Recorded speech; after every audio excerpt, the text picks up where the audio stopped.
पहले भी कहा था कि मैं जाऊंगा, अभी आपका क्या स्टैंड रहेगा और कब इस पूरे निमंत्रण को लेकर? देखिए, बात बिल्कुल साफ है। हम कांग्रेस पार्टी के कर्मठ कार्यकर्ता हैं। कांग्रेस पार्टी की विचारधारा हमारी विचारधारा है और हमारे भाजपा के साथ, आरएसएस के साथ और जितनी भी इनकी संगठन हैं जो आपके संघ परिवार के अंदर आते हैं, उनके साथ हमारे वैचारिक सैद्धांतिक मतभेद है, क्योंकि उनकी विचारधारा जो देश के लिए है और जो कांग्रेस पार्टी की और हमारी विचारधारा देश के लिए है, वो बिल्कुल भिन्न है, बिल्कुल अलग है। हमने हमेशा उस सांप्रदायिक ताकतों का विरोध किया है जिन्होंने देश को बांटने की कोशिश करी है, प्रदेश को बांटने की कोशिश करी है और हमेशा करते रहेंगे। इसमें मैं बिल्कुल स्पष्ट शब्दों से ये बात कहना चाहता हूं और इसको हमने सिर्फ कहा नहीं है, सिर्फ कहा नहीं है, इसको हमने करके भी दिखाया है। चाहे वो विपक्ष में रहते हुए विधानसभा में भाजपा को घेरने की बात हो, पूरे मुद्दों के साथ हमने घेरा। चुनावों के समय में घेरने की बात हो, पूरे आंकड़ों के साथ उनको घेरा। और उस समय भी मैंने ये बात कही थी जब विधानसभा के चुनाव चल रहे थे कि हिमाचल प्रदेश एक देवभूमि है। हिमाचल प्रदेश देवी देवताओं के नाम से पूरे विश्व में जाना जाता है और हम एक सनातनी होने के नाते, एक हिंदू होने के नाते हमारा ये दायित्व है कि हम हिमाचल प्रदेश की देव संस्कृति को बचाकर रखें, हिमाचल प्रदेश की देव संस्कृति को बनाकर रखें। और यही सीख हमें हमारे पूर्वजों ने दी है। मैंने उसमें जो हमारी तत्कालीन सरकार ने, वीरभद्र सिंह जी ने धर्मांतरण का कानून हिमाचल में लेकर आया, उसका भी उदाहरण दिया है जो रिकॉर्ड पे है। और उसके साथ साथ जो हमारे पूर्व प्रधानमंत्री है स्वर्गीय राजीव गांधी जी, उन्होंने ही 1989 में जो है वो रामलला के मंदिर का जो उसमें ताले तोड़कर मंदिर को खोलने का निर्णय उन्होंने उस समय लिया था। इसलिए हमको भाजपा से या आरएसएस से या किसी भी संघ परिवार के और किसी संस्थान से सर्टिफिकेट लेने की आवश्यकता नहीं है कि हम कितने हिंदू हैं और कितने हिंदू नहीं हैं। इसलिए मैं ये बात कह रहा हूं, हमारी पार्टी की जो डायरेक्शन होगी वो हमारे लिए मान्य है, मगर हमारी पार्टी की हाईकमांड का बहुत बड़ी सोच है। उन्होंने किसी को मना नहीं किया है कि आप जाइए या आप ना जाइए।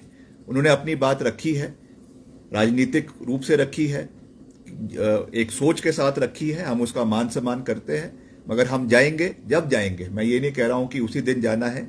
उन्होंने ये कहा है आप जब भी जाना चाहते हैं, सब स्वतंत्र है, क्योंकि धर्म का राजनीति के साथ कोई भी लेना देना नहीं है।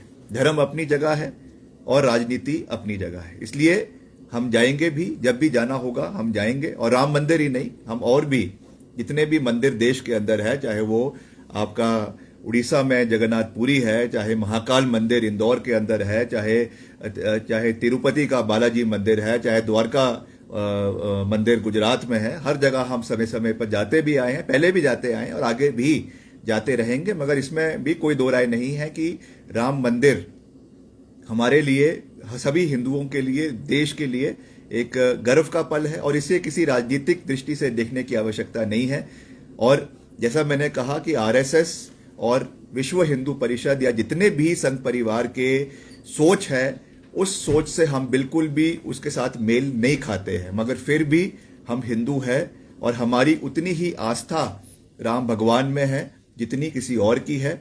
इसलिए एक हिंदू होने के नाते, एक सनातनी होने के नाते, जब भी हमें मौका लगेगा, हम निश्चित तौर से रामलला का आशीर्वाद लेने के लिए अयोध्या समय रहते हुए जाएंगे।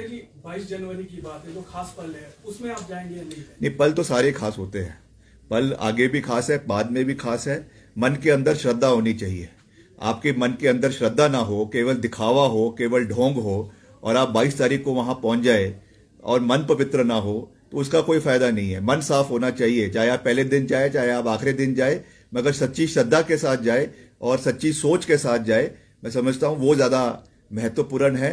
दिन तो कोई भी हो सकता है, और ये मैं कह सकता हूँ। विक्रमादित्य जी, जिस तरह से अगर बात की जाए प्रदेश में एक्सीडेंट्स को रोकने के लिए ट्रांसपोर्ट मिनिस्टर ने भी बोला है, और उन्होंने कहा है कि वनरेबल स्पॉट्स जो है उनको आइडेंटिफाई किया जाएगा और पीडब्ल्यूडी के साथ भी इसे टैकल किया जाएगा। तो इस तरह नहीं, निश्चित तौर से वल्नरेबल स्पॉट्स के लिए मैंने पीछे जिस दिन प्रेस कॉन्फ्रेंस भी करी थी कुछ दिन पहले, उस दिन भी मैंने इस आंकड़े को बड़े साफ तरीके से कहा था कि हमने जितने भी ब्लैक स्पॉट्स है उनको आइडेंटिफाई किया है, उसके ऊपर बजटरी प्रोविजन भी करवाने का हम प्रयास कर रहे हैं।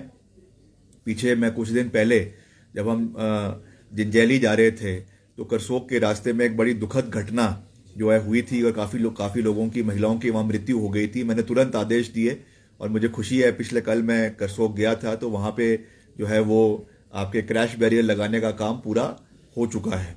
वैसे ही जितने भी ऐसे वनरेबल स्पॉट्स है, ब्लैक स्पॉट्स है, क्योंकि पहले ये पैसा डायरेक्टली पीडब्ल्यूडी को आता था, अब इसकी एक कमेटी जो है वो ट्रांसपोर्ट डिपार्टमेंट के अंतर्गत बनाई गई है। वहाँ से ये पैसा जो है वो आपके जो रोड सेफ्टी के लिए कंसर्न डिपार्टमेंट्स को एलोकेट किया जाता है, अवेयरनेस के लिए एजुकेशन को दिया जाता है, ब्लैक स्पॉट्स के लिए पीडब्ल्यूडी को दिया जाता है, गाड़ियों के बेहतर रखरखाव के लिए ट्रांसपोर्ट डिपार्टमेंट को दिया जाता है।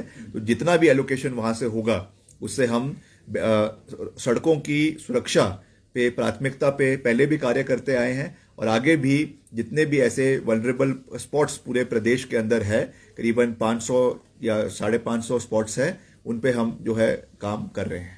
विक्रमादित्य जी, इस बार जो मंत्रिमंडल की बैठक हुई उसमें आप शामिल नहीं हुए, क्या करना, क्यों इसमें आप शामिल नहीं हो पाए? नहीं, ये चर्चा कुछ और भी है। आपसे विभाग लिया गया है, एक तो चर्चा ही सियासी गलियारों में है कि इसलिए कोई नाराजगी आपकी, क्या आप वास्तविकता क्या है? नहीं, देखिए, मेरी कोई नाराजगी नहीं है। जब चुनाव हुए थे पार्टी हाईकमांड ने, मैं केवल एक विधायक था, पहली बारी का विधायक था, मुझे स्टार कैंपेनर बनाया। वीरभद्र सिंह जी के नाम पे चुनाव लड़ा गया हिमाचल के अंदर। ऐसा कोई पोस्टर नहीं था, ऐसा कोई बैनर नहीं था, ऐसा कोई अखबार का इश्तिहार नहीं था कांग्रेस पार्टी की ओर से जिस पे वीरभद्र सिंह जी की फोटो ना लगी हो। आखिरी दिन जिस दिन मतदान होना था, उससे एक दिन पहले पार्टी ने एक पोस्टर, एक एडवर्टाइजमेंट दिया जिसमें ये कहा गया कि मुझे भूलना मत, या ऐसा कुछ, और हमें ये जिम्मेवारी दी गई। हमने करीबन पहली बार का विधायक होने के बावजूद करीबन 18 विधानसभा हलकों में हमने जाकर जो है वो पार्टी के लिए काम किया है। पार्टी को जिताने के लिए सबने, चाहे हमारे उस समय के नेता प्रतिपक्ष आदरणीय मुकेश अग्निहोत्री थे, हमारे उस समय के चेयरमैन कैंपेन कमेटी के जो वर्तमान में हमारे मुख्यमंत्री जी है ठाकुर सुखविंदर सिंह सुक्खू थे, हमारी पार्टी की अध्यक्षता थी, सबने मिलाकर कांग्रेस पार्टी को बनाने का काम किया है। अब जो एलोकेशन का डिपार्टमेंट होता है, हम उससे बिल्कुल खुश हैं। वो प्रेरोगेटिव मुख्यमंत्री जी का है। मुख्यमंत्री जी ने जो डिपार्टमेंट लेना है, जो डिपार्टमेंट देना है, that is the prerogative of the government. उस पर मेरा कोई भी वो नहीं है। बाकी मैं जिस दिन बना था, मैंने उसी दिन कह दिया था कि कैबिनेट स्टेटस या मंत्री स्टेटस का तगमा लगाने वाले हम नहीं हैं।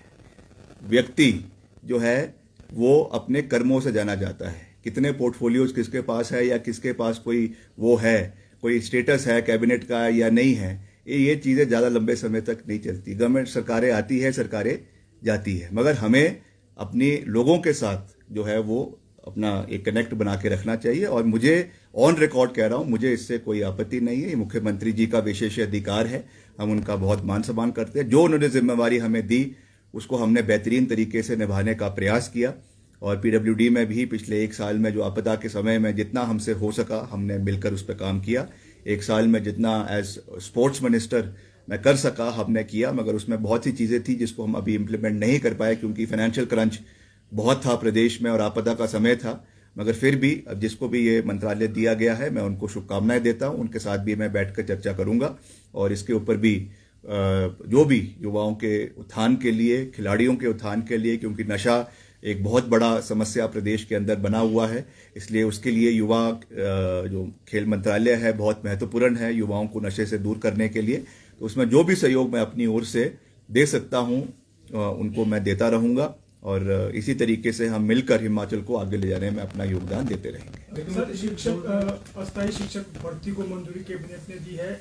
युवा कह रहे हैं कि देखिए, इस पे पहली बात तो मैं उस दिन कैबिनेट मीटिंग में नहीं था, इसलिए मुझे उसके बारे में जानकारी नहीं है। दूसरा, जो कंसर्न मिनिस्टर है, आप उनसे इस विषय के ऊपर बात करें माननीय शिक्षा मंत्री जी से, तो वो बेहतर रहेगा। सर 2024 की बात की जाए, तैयारियों में जुट चुकी है कांग्रेस, कल बैठक भी, और अगर मंडी हल्के की बात की जाए तो किस तरह की तैयारियां रहेंगी सर, और किस इन मुद्दों को लेकर जनता के बीच में? जी, हम जनता के बीच में जाएंगे, पूरी मजबूती के साथ जाएंगे। सबसे बड़ा तो ये है कि जो विपरीत परिस्थितियों में हमने काम किया, मुख्यमंत्री जी ने 4,500 करोड़ रुपए का पैकेज बिना किसी सहयोग के केंद्र सरकार से हिमाचल की जनता को दिया, और साथ ही साथ हमने रिकॉर्ड समय में सारी सड़कों को खोलने का काम किया। बागवानों, किसानों के लिए जो है सड़कों को समय के ऊपर खोला। और वैसे ही सरकार में जो अब पिछली कई कैबिनेट मीटिंग्स में सरकारी नौकरियों को ध्यान में रखा जा रहा है, चाहे जल शक्ति विभाग है, चाहे शिक्षा विभाग है, चाहे पुलिस कांस्टेबल्स की भर्तियां हैं, चाहे आपके पैरा ऑपरेटर्स की, पंप ऑपरेटर्स की भर्तियां हैं, उनको लगातार खोला जा रहा है। करीबन 4,500 पैरा पंप ऑपरेटर्स आपके आईपीएच में उसकी स्वीकृति मिली है, तो एक बड़ा नंबर है। तो मिलकर हम इन चीज़ों के ऊपर भी काम कर रहे हैं। कुछ जो कमियां कुछ हमको भी नज़र आती है, कुछ जनता भी हमको उसके बारे में जानकारी देती है, क्योंकि हम एक डायरेक्ट संवाद प्रदेश की जनता से रखने का प्रयास करते हैं। तो मैं उसमें भी युवाओं को कहना चाहूँगा कि जो कुछ ऐसी भर्तियां हैं जो रुकी हुई है, कई हमारी JOA 817 है या 830 है, कुछ उनकी जो पोस्ट कोड्स है, उनकी भर्तियों में थोड़ा सा एक प्रोसेस रुका हुआ है। उस विषय को भी हम मुख्यमंत्री जी के समक्ष रखेंगे, चाहे उसमें विजिलेंस का समस्या आ रही है या जो भी आ रही है, उसको भी हम रखेंगे, ताकि उनको भी जल्द से जल्द घोषित किया जाए, ताकि उसका फायदा भी प्रदेश के युवाओं को मिले, ये मैं कह सकता हूँ। एक सवाल और है कि चर्चा और यहाँ पे है कि वास्तविकता आप बताएंगे कि विक्रमादित्य सिंह को कहा जा रहा है कि मंडी जो संसदीय से जो है चुनाव लड़ेंगे, कितनी वास्तविकता है? अगर ऐसा होता है, देखिए, ऐसा कुछ है नहीं, मगर मैंने अभी अपनी प्रेस वार्ता की शुरुआत में कहा था कि वैसे तो मैं लड़ने के लिए इच्छुक हूं नहीं, क्योंकि हमें जिम्मेवारी शिमला ग्रामीण से जिताकर दूसरी बार यहाँ के लोगों ने एक रिकॉर्ड मार्जिन के साथ करीबन 15,000 मतों के साथ जिताकर वापस भेजी है। सरकार में मुझे एक अहम जिम्मेवारी मिली है, जिसका हम निर्वहन करने का पूरा प्रयास कर रहे हैं। मगर मैंने ये ज़रूर कहा है कि हम जो है वो कांग्रेस पार्टी के कर्मठ सिपाही हैं। जो आदेश कांग्रेस पार्टी की हाईकमांड का होगा वो हमारे लिए सर्वमान्य होगा, वो हमारे लिए सर्वश्रेष्ठ होगा, और मैं उनमें से हूं जो कभी भी जो है फ्रंट फुट पे बैटिंग करने में विश्वास रखता हूं। लड़ाई लड़नी है तो आगे से लड़ो और जनता के लिए लड़ो, इसलिए जो भी निर्णय कांग्रेस पार्टी का होगा उसको पूरा करने का दायित्व हम सबका है। उसमें हमारे को जो भी हमको जिम्मेवारी हमको दी जाएगी पार्टी के द्वारा, उसको हम पूरी मजबूती से, पूरी गहराई से उसका निर्वहन करने का पूरा प्रयास करेंगे।